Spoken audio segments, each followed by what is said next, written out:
All right, so let's jump into some questions. So Finnison, I just started a cleaning company in New York, and I have a verbal agreement for a new restaurant opening in March. I've not seen the space, and I'm wondering how the quote process is going to go. Stressed. Hashtag stressed. All right.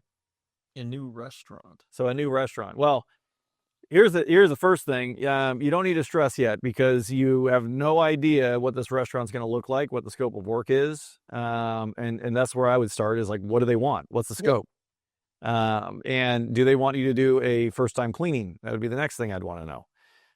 And when they get into the scope, the things that would stress me out would be: do they want you to clean the kitchen? If they want you to clean the kitchen, what's going to be in that kitchen? Are you doing just the floors and the drains, or are you doing the stovetops and the hood systems and all kinds of other things? How often? You know, there's a lot of questions. That's a huge question. Look, when it comes to a list of things that I don't want anyone that has an OxoClean shirt to clean, it's a restaurant. Near the top of the list is a restaurant. Like, restaurants are not fun to clean. Very hard to keep employees because there's... City dump is pretty bad.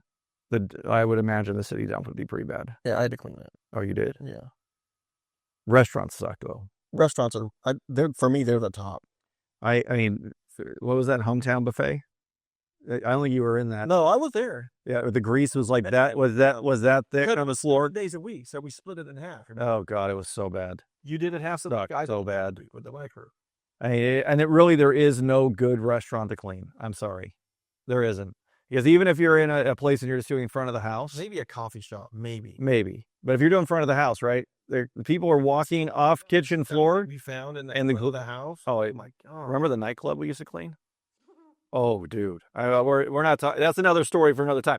But that...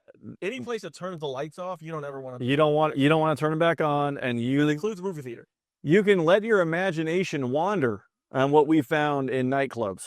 And then you ask yourself, how did that happen? Anyway. All right. Coach Alex 1738, do you recommend using chemicals from hardware stores, or is there another place to buy chemicals for a small cleaning business? Well, that's a good question. I mean, because I've been in those shoes too, where I don't want to buy dilution control or didn't think you could afford it. What I found, I mean, I was in Boston with MCC, great cleaning company. And we went and kind of did this practice. We went to Home Depot. Yeah. And we wanted to get an acid to clean restrooms. And we were away from their office, so we couldn't just walk down to their office and get it or drive to their office.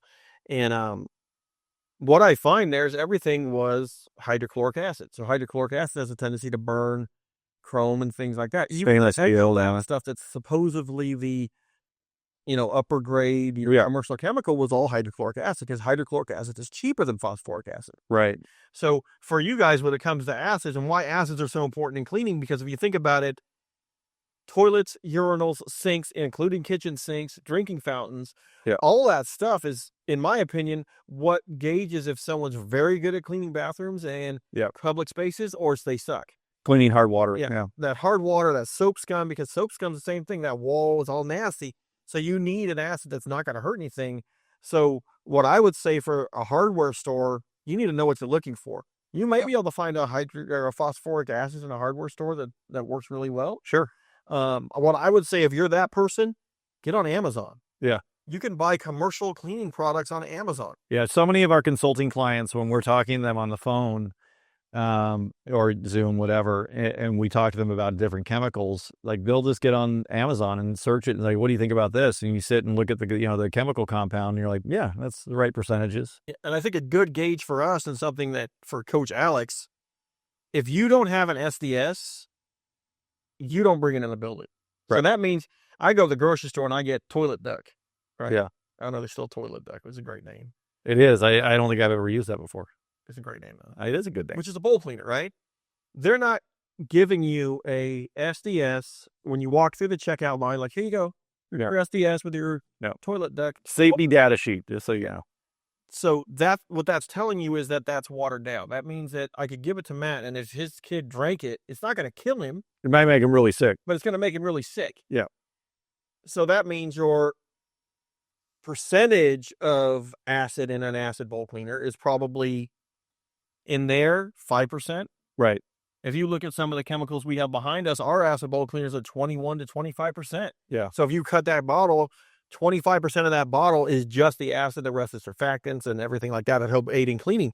So if I'm in a commercial building, there's 500 people that use that toilet. Yeah, it's gonna be nasty. It's gonna be nasty. So you don't want to use household products.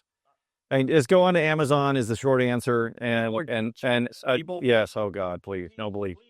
Avoid Bleach, Pine Sol, and Fabuloso. Dyes are not a cleaner, dude.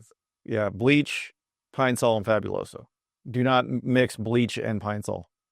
And just don't mix Fabuloso at all. Don't mix that. Just don't use it. Not even with to drain. Yeah, don't use it. When I smell that smell, it does not bring back any good memory. It's the business of running a business.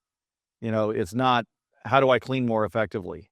It's about how do I run my business or in an organized fashion. Yeah, and it took me to get in the military to realize how much policy, regulates what we do every day. You got to issue it to them. Yeah. What that means is you're going to have a document that says you are responsible for 2 sets of keys at ABC Plumbing.